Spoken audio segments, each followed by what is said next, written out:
আসসালামু আলাইকুম। আব্দুল্লাহর জন্য ডিম বসিয়ে দিয়েছি।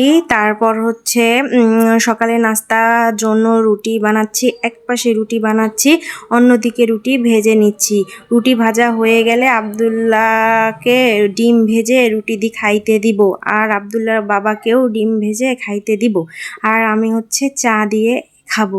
চা দিয়ে রুটি খেতে আমাকে ভালোই লাগে। একটা রুটি ছিঁড়ে ছিঁড়ে চায়ের মধ্যে দিয়ে দিয়েছি, আর একটা রুটি চার মধ্যে চুবিয়ে চুবিয়ে খাচ্ছি।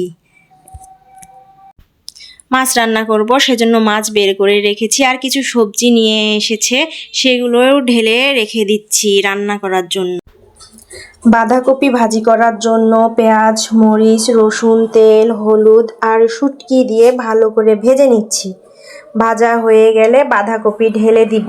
সাথে কিছু ছোট ছোট আলু কেটে নিয়েছি, বাঁধাকপিতে দিয়েছি। একটু পোড়া পোড়া করে ভাজি করে করব। আপনারা কে কীভাবে খান জানাবেন।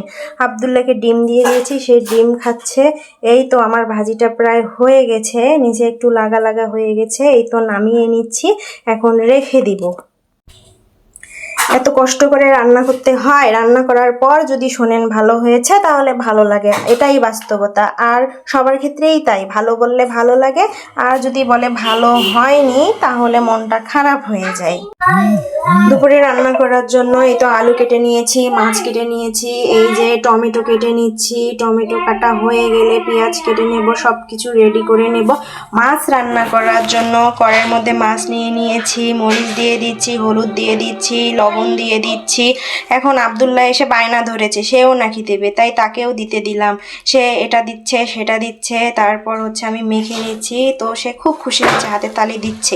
তো ওকে বলতেছি যে দাও, তুমি একটু পানি দিয়ে দাও। পানি দিয়ে সে খুব খুশি হয়েছে। সব কিছু দিয়ে মাখানো হয়ে গেলে, সব কিছু দিয়ে মাখানো হয়ে গেছে, এখন চুলার উপর বসিয়ে দিয়েছি। এখন ভালো করে কষিয়ে নিচ্ছি। কষানো হয়ে গেলে একটু পানি দিয়ে দেব, পানি দিয়ে একটু রান্না করে নিব। এই তো আমার রান্না হয়ে গেছে, নামিয়ে নিচ্ছি। দেখতে অবশ্য সুন্দর হয়েছে, খেতেও কিন্তু ভালো হয়েছে। এখন হচ্ছে আমি আলু টমেটো রান্না করব, সেজন্য সব কিছু দিয়ে মাছের মাথাটাও সেখানে দিয়েছি। মাছের মাথা দিয়ে এভাবে আলু টমেটো রান্না করলে অনেক মজা লাগে। তরকারিটা নাকি অনেক মজা হয়েছিল, আপনার ভাইয়ের কাছে খুবই ভালো লেগেছে। ঢেকে দিলাম, তারপরে যে কিছুক্ষণ রান্না হয়ে গেছে, এখন নামিয়ে নেব।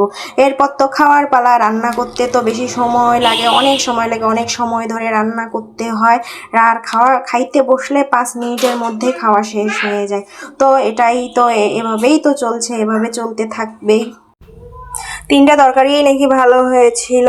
আপনার ভাইয়া বলতেছে 3টা তরকারি অনেক মজা হয়েছে, ভালো হয়েছে। বিশেষ করে মাছের মাথা দিয়ে আলু আর টমেটো রান্না করেছি, সেটা অনেক মজা হয়েছিল খেতে। তো শুনলে ভালো লাগে। মাছটা ছোট হলে মাছটা অনেক স্বাদ ছিল, মাছটা অনেক ছোট ছিল। আমি ভাবছি যে স্বাদ হবে না, কিন্তু রান্না করে যখন খেতে বসেছি তখন দেখলাম যে না, মাছটা অনেক স্বাদ। তো সবাই ভালো থাকবেন, সুস্থ থাকবেন। আল্লাহ হাফেজ। আসসালামু আলাইকুম।